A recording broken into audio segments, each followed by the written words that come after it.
You're lying to your own father's face. I have a good mind to leave you right here, you little animal. Daddy is coming. Oh, God. Oh, God! Oh, 1994 wasn't just a year you forgot, it was a cultural supernova. Movies were legendary. TV was weird and brilliant. Because you really saved our butts, especially mine. Toys were bigger and louder, and video games were kicking down the door to the future. Everything we touched that year had personality. Looking back, it's clear 1994 was the year the world hit its stride. The Shawshank Redemption came out and quietly became one of the greatest movies ever made. When it first hit theaters, barely anyone saw it, but those who did, they never shut up about it. It was hope, friendship, and redemption, all wrapped in a prison wall and narrated by Morgan Freeman's silky voice. I don't think so. We didn't know it then, but Shawshank ended up being the movie we all stopped on when channel surfing, no matter what scene it was on. On the outside, I was an honest man, straight as an arrow. I had to come to prison to be a crook. Then came Speed, Keanu Reeves, Sandra Bullock, and a bus that literally couldn't stop. The plot was simple. If the bus drops below 50 miles per hour, everyone explodes. It was the kind of movie that could only exist in the 90s. Part action, part chaos, all awesome. Dennis Hopper was chewing scenery like it was a buffet, and Sandra Bullock became America's sweetheart by sheer force of personality and a gas pedal.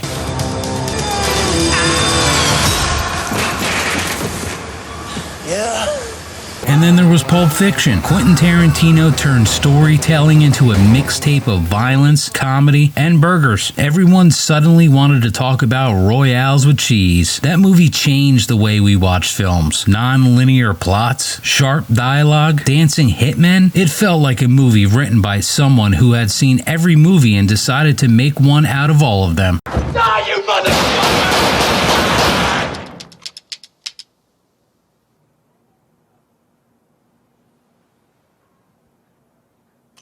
With honors, gave us Brendan Fraser as a Harvard student and homeless Joe Pesci as a vagrant philosopher who somehow stole every scene. It was heartfelt, odd, and surprisingly deep.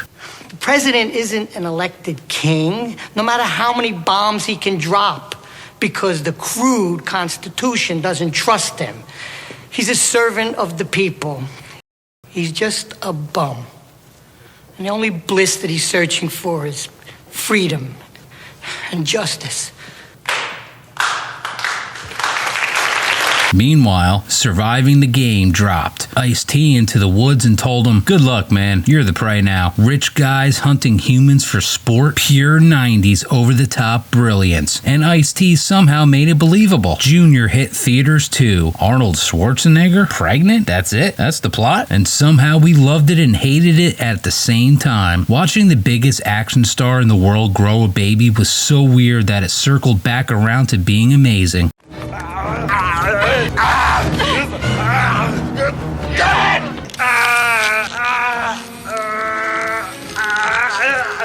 Natural-born killers were taking lives, which felt like watching a crime spree directed by a fever dream. Woody Harrelson and Juliette Lewis were America's favorite psychos, and Oliver Stone turned their rampage into a wild commentary on media obsession, all set to a soundtrack that still slaps. If you went to the theater in 1994, you were guaranteed to see something that was going to stick with you forever, whether it inspired you, terrified you, or made you go, "What the hell did I just watch?"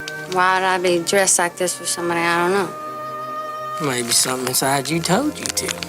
You know, like fate. You believe in fate, Mallard? Maybe. You weren't too happy.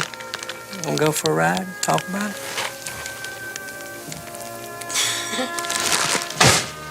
On TV, things were just as unhinged in the best way. MTV gave us The Head, one of the weirdest, most original cartoons ever. It was about a guy with a giant purple alien living inside his head, and somehow it worked. It was gross, smart, and hilarious in that distinctly we don't care if you get it or not MTV type of way. Take me to your leader.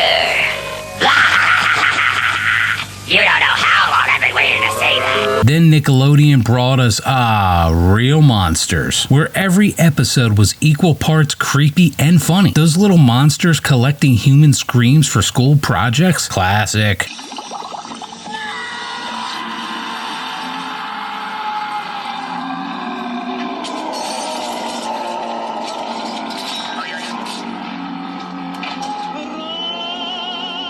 Now let's talk toys, because 1994 absolutely nailed it. The Spider-Man Daily Bungle playset from Toy Biz was the dream setup. It had everything: exploding walls, a swinging web line, and a rooftop where you could stage the most dramatic Spider-Man battles your imagination could handle. If you owned that, your friends were jealous. Guaranteed. And if you didn't have the Daily Bungle, maybe you had the Legends of Batman Batmobile. This thing looked like it came out of a dream version of Gotham. Sleek, futuristic, and retro at the same time. You could slide Batman in, press a button, and immediately feel like you were patrolling the city. The only limit was how long the batteries lasted, which wasn't long. And then there were the video games. 1994 was a monster year. Sonic and Knuckles hit the Sega Genesis, and the lock-on cartridge blew our minds. The fight between Sega and Nintendo was at full throttle, and Sonic was faster, sharper, and cooler than ever. Meanwhile, Doom 2 was melting computer monitors everywhere. It wasn't just a game, it was a rite of passage. The music, the demons, the shotguns. That game turned every PC into a battle of humanity. It was fast, loud, and gory in a way that felt almost forbidden. 1994 was also the year pop culture fully learned how to wink at itself. Pulp Fiction broke every rule and made it cool to be clever. Speed turned an action movie into a non-stop roller coaster. Shawshank made us cry about a guy tunneling through a sewer. And somehow, Junior, Arnold Schwarzenegger, giving birth was just, accepted. Nobody even questioned it. That was 1994. We didn't overthink things. We just enjoyed the ride. Looking back now, it's wild how much came from that single year. The creativity, the style, the originality, it was everywhere. Whether or not it was on a movie screen or in your toy box, or loaded into your Sega Genesis, everything had personality. Everything had flavor. 1994 was the perfect blend of fun, edge, and invention. The year where comedy, action, drama, and heart all shaped the same stage. So go ahead, fire up that old VHS player, dust off your leather jacket, because 1994 wasn't just another year in the 90s, it could have been the best year ever.